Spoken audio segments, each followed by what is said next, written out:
Bunda,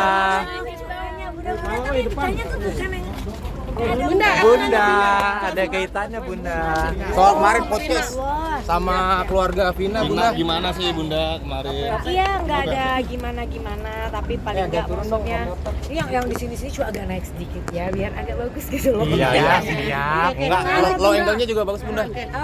Iya, maksudnya kayak aku kan memang dari dulu seneng dengan podcast yang memang kalau di Indonesia ini sekarang ada yang bilang no viral no justice gitu ya. Nggak juga sih, maksudnya banyak juga yang iya, tapi banyak juga yang mungkin memerlukan viral dulu untuk bisa mendapatkan keadilannya gitu. Nah, aku tuh memang seneng untuk bisa podcast kalau memang bisa ya bisa apa ya, bisa akhirnya dengan podcast kita nih, semua yang punya podcast bisa berimbas yang baik buat mereka gitu. Mungkin bukan yang Vina, tapi kayak aku ada nih kasus aduh sedih banget sih dengarnya, kayak pemerkosaan terhadap anak kandung yang di daerah Sumatera itu tadinya udah bebas, dan sekarang alhamdulillah dengan kita maksudnya blow up dan lain-lain. Ada kucing ya? Enggak Bunda. Ringtone. Notif. Ya Allah. Itu jadinya juga jadi bisa. Mbak, gimana sih? Suara handphone. Notif. Enggak, bukan notif. Matiin dulu. Kamu lihat? Handphone. Bunda. Udah saya makan, Bunda. Ya, jadi seneng gitu kalau bisa, dan alhamdulillah sekarang keputusannya mau tertangkap lagi setelah keputusan sebelumnya tuh bebas. Jadi ya alhamdulillah kan kalau misalnya dengan podcast seperti ini tuh bisa, maksud aku bisa tujuannya bisa benar gitu buat orang-orang yang memang membutuhkan keadilan. Tapi yang Bunda tangkap sendiri apa soal Vina dari sendiri, 2 kali Bunda? podcast ke Saka Tatal dan ke keluarga Vina, apa yang dapat kamu? Aku kenapa juga podcast dengan bukan hanya dengan keluarganya tapi juga dengan orang-orang yang mungkin terlibat gitu, karena aku pengen tahu juga dari sisi yang lain sebenarnya gitu, bukan membenarkan tapi pengen tahu juga dari sisi-sisi yang lain gitu. Dan alhamdulillah kemarin juga bisa ketemu dengan keluarganya gitu, bisa ngomong langsung, bisa mendengarkan secara langsung gitu. Itu aja sih, nggak makanya jadinya tuh nyesel kenapa nggak dulu kuliah hukum ya gitu. Seneng gitu aku bisa, kalau bisa, karena kan aku juga maksudnya sekarang hanya bisa mungkin lewat podcast gitu, tapi kalau misalnya aku punya kayak misalnya jadi pengacara gitu, bisa membela orang-orang yang memang membutuhkan gitu kan, kayak seneng ya gitu. Tapi dari Bunda yang kamu petik dari situ apa? Yang kamu petik dari 2 podcast itu? Gimana? Yang kamu petik dari 2 podcast itu apa sih?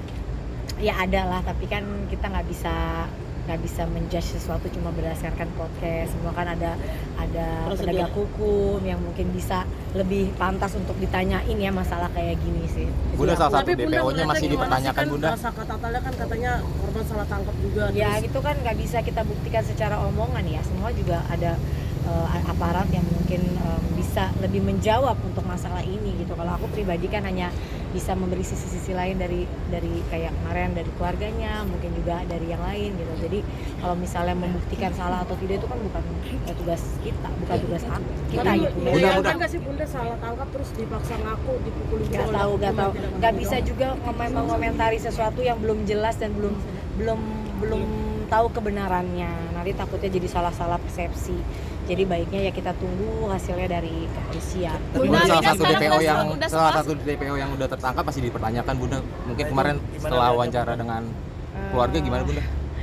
Ya balik lagi, kalau ngomongin masalah hukum kayak gitu aku nggak berani lah mengomentari hal-hal yang bukan ranah aku ya Mas ya. Maksudnya biar aja nanti kepolisian yang bisa menjawab ini gitu. Kayaknya bukan ininya aku untuk bisa ngejawab masalah-masalah yang memang di luar ranah aku ya gitu. Aku cuma podcast gitu, dan podcast kan bukan hanya dari udah setahun 2 tahun ini aku selalu mengangkat podcast yang memang tentang kekerasan atau apapun itu yang memang bisa kita jadikan wadah untuk bisa orang-orang ini mendapatkan keadilannya. Tapi sisi kemanusiaannya sendiri seperti apa sih kamu? Ya pastilah gitu kan, apapun yang terjadi aku tuh yakin ya, kan ada yang bilang kok setelah 8 tahun, di dalam 8 tahun ini ada doa-doa yang luar biasa mungkin dari seorang ibu, seorang ayah, seorang keluarga yang mungkin menginginkan keadilannya, yang doanya mungkin dijabah sama Allah. Jadi mau berapa tahun pun kalau memang Allah sudah bilang akan dibuka, ya itu kan keborokan apapun itu mau ditutupin segimananya, kalau memang sudah terbongkar ya memang udah waktunya. Bunda, Amina udah mulai sekolah nih sebentar. Emang udah lama sekolahnya kan, Azura nanti mungkin yang akan. Tapi kalau bayi mas sekolahnya masih yang mungkin main-main ya, belum sekolah gitu benar. Sekolahnya Amina juga masih main-main aja. Tapi Itu lesbian selalu sendiri dress kayak gini up Bunda udah sendiri. belajar lesbian kayak gitu. Iya namanya kita punya anak tuh kadang segalanya pengen disuruh belajar gitu. Nanti kalau dilihat kebisaannya dan keiniannya dia tuh yang mana itu baru yang difokusin. Jadi sekarang biar aja dia belajar segala macem. Nanti kira-kira lu juga kan arsi gitu. Dia belajar macem-macem. Nanti aku lihat ya kalau nggak bakatnya atau nggak minat atau apa ya itu jangan dijalani. Nanti yang dia suka baru itu yang mungkin diturutinin gitu. Ti melihat Mas Anang ngajarin Azura berenang gimana Ti? Rasa kekhawatiran nggak Sebenarnya bukan Mas Anang yang ngajarin Azura berenang.